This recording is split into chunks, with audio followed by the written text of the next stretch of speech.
bataille contre la corruption est menée à la base, dans ses fondements, jusque dans ses racines profondément ancrées dans nos traditions.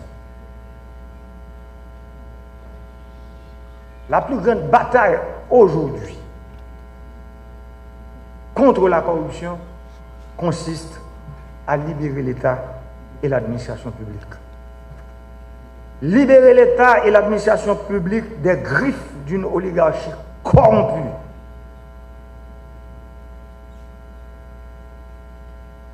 Qui capture l'État depuis des lustres. Ces oligarques corrompus empêchent que l'État soit au service du peuple. Ils utilisent l'État et ses institutions à des fins exclusivement personnelles. Donc, l'une des principales missions de l'unité de lutte contre la corruption est la libération de l'État et de ses institutions. Les contrats juteux ont été revisités de fond en comble. Les jouisseurs permanents de l'État ont été questionnés puis démasqués pour rendre possible une meilleure redistribution de nos ressources. Je n'ai pas le moindre doute que l'histoire retiendra que moi, Jovenel Moïse, j'ai eu le courage de regarder en face ce que j'appelle les vautours du système. Ces kidnappeurs des ressources publiques. Chaque coup reçu, chaque soi-disant ami devenu ennemi, renforce ma conviction de faire de cette bataille contre la corruption un sacerdoce. Car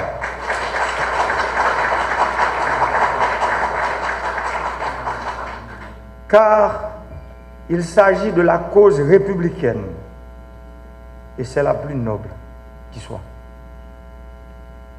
Je sais combien nous, Haïtiennes et Haïtiens, aimons ce pays. Je sais combien nous nous sentons bien lorsque nous sommes chez nous, en Haïti. Alors, faisons de ce pays un espace où il fait bon et beau vivre. Travaillons à retrouver notre fierté de peuple. Travaillons à mettre,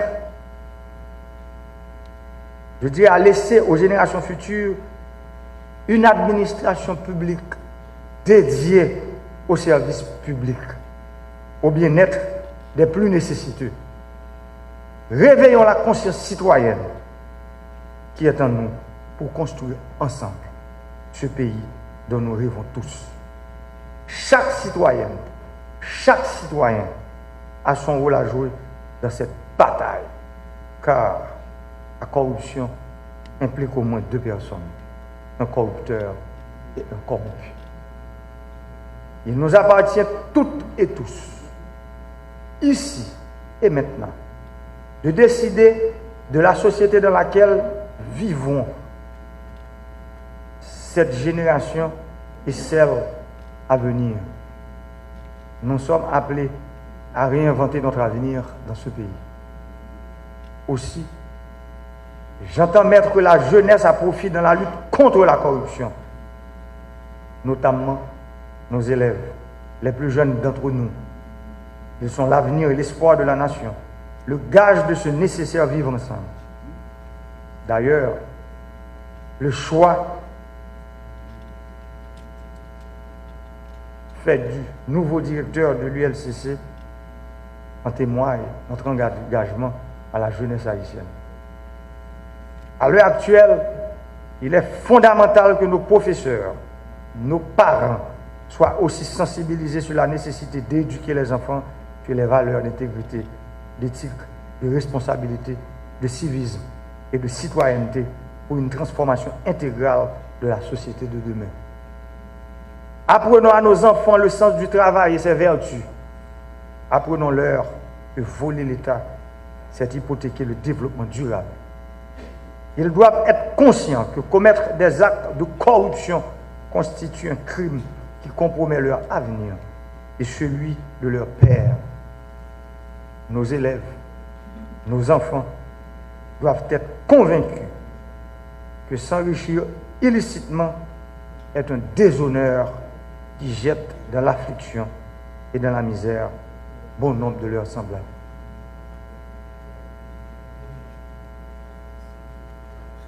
Monsieur le Premier ministre, Mesdames, Messieurs les ministres et hauts cadres de l'administration publique,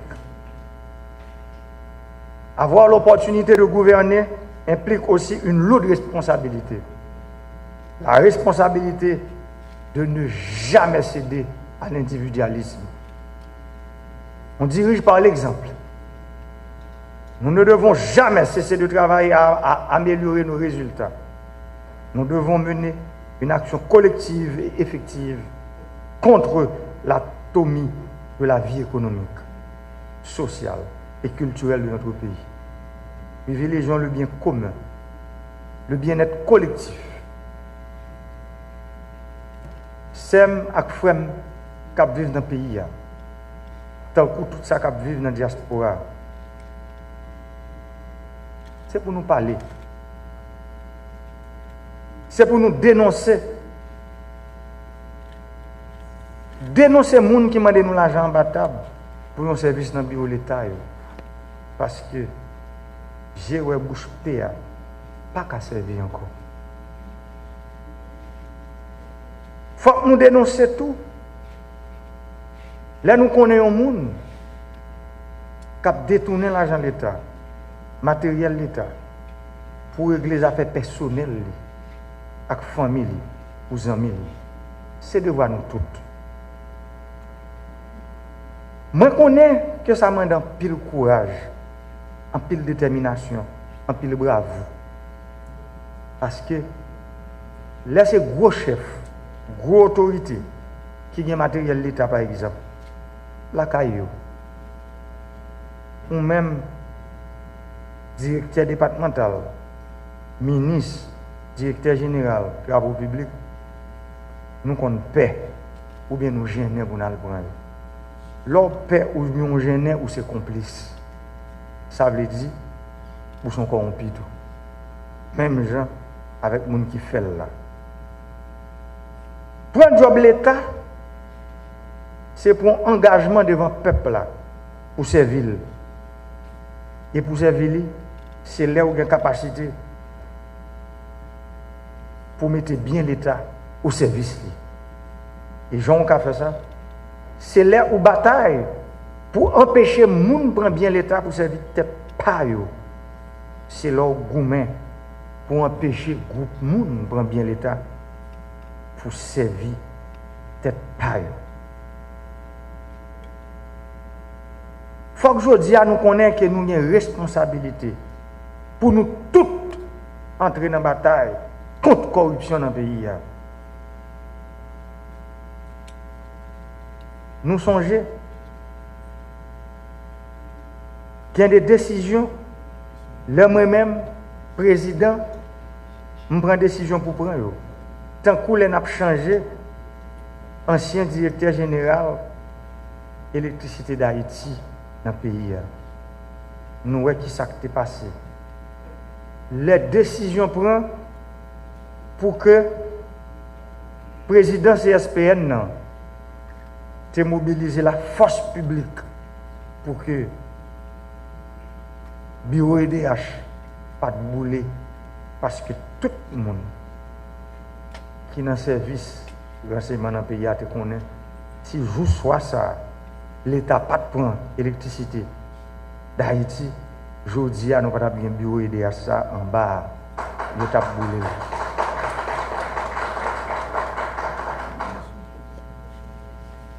Pendant un mois et 11 semaines, poteau électrique coupé dans tout le pays, transformateur tombé. Employés DH par-ci par-là à travers tout le pays, levé campé. Nous sommes campés fermes. Parce que nous sommes quoi que les machines ont besoin de l'autre chauffeur. Et de jour, une décision ça prend pour arriver aujourd'hui, moi je crois que tout tout haïtien, ni ça cap vivre ici, ni ça cap vivre l'autre bord de l'eau, nous avons changement dans les affaires courantes dans le pays. Et pourtant, ILCC, je ne peux pas ouais, pour fouiller, j'ai regardé. Dans 20 millions de dollars, ça qui t'a dépensé pour blackout. Aujourd'hui, nous pouvons dépenser 10 millions de dollars pour bailler lumière. Pendant tout le temps, ça, ILCC, qui ça comme ça t'a fait? Qui côté le t'a allé? Qui est-ce qui t'a mangé? Moi, je crois que aujourd'hui, Jean, un gros proverbe français qui dit, directeur ILCC, aux âmes bien nées, la valeur n'entend point le nombre des années. Ou soit parler, nous coûter. Et ou parler tant coup garçon. Garçon, canson. Ça fait un plaisir.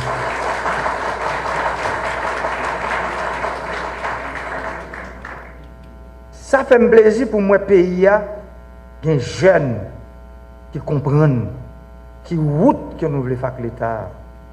On l'État pesé sous un système côté nous voulons convertir en l'État serviteur, un système que nous voulons mettre au service majoritaire. Mais pour nous mettre, il faut nous travailler pour que nous ne pas casser feuille couvrir ça. Directeur général EDH Lakshita là, il faut l'expliquer comment tout courant ça dans le pays pour 6 millions, 7 millions de dollars. Il faut le dire pour qui ça. Blackout là t'a bail pour 20 millions de dollars. Pour LCC fouiller, j'ai regardé sur ça. Pour voir comme ça, combien de cas il bâti, combien de gros cas il a acheté dans le pays étranger, combien de gros bateaux il a acheté, gros yachts, belles bagailles, belles meubles, belles bijoux, l'argent peuple là. Bataille ça, pour mettre lumière dans le pays, c'est ce qui permet à la génération qui venir, tout le monde qui aujourd'hui, c'est qu'on a lumière, les fêtes patronales, les fêtes décembre, les gros chefs qui venir dans plusieurs grosses villes dans le pays. Aujourd'hui, si les gens commencent à dormir dans la lumière, ils lever dans la lumière. Et l'État a dépensé 20 millions de dollars, ils ont dormi dans le fait noir, ils ont levé dans le fait noir. Explication ça, il faut que le peuple connaisse pour qui ça. Si les gens ont dormi dans le fait noir, ils ont levé dans le fait noir, et l'État a dépensé 20 millions de dollars. Il faut que le pays d'Haïti comprenne pour qui ça. Dans le budget national, là, chaque année, toujours gagné 240 millions de dollars qui dans le budget pour blackout. Aujourd'hui, dans le budget national, là, 240 millions de dollars, ça a dépensé comme ça doit, mais pour bailler lumière. Ça, moi, je pense que on petit fouille, j'ai regardé. ILCC, la donne, pas t'a déranger. Au contraire. Ça t'a arrangé, nous, permettre à la génération qui venir comprendre que y a des bagages là fait, il faut payer pour eux. Parce que 20 millions de dollars, c'est 20 millions de dollars dans tout pays sur la terre. Aujourd'hui, avec 20 millions de dollars, si nous te disons de mettre dans l'éducation, une salle de classe construit 30 000 dollars. Multiple diviser 20 millions par 30 000. Ouais, chaque mois, combien de salles de classe pour tout le monde?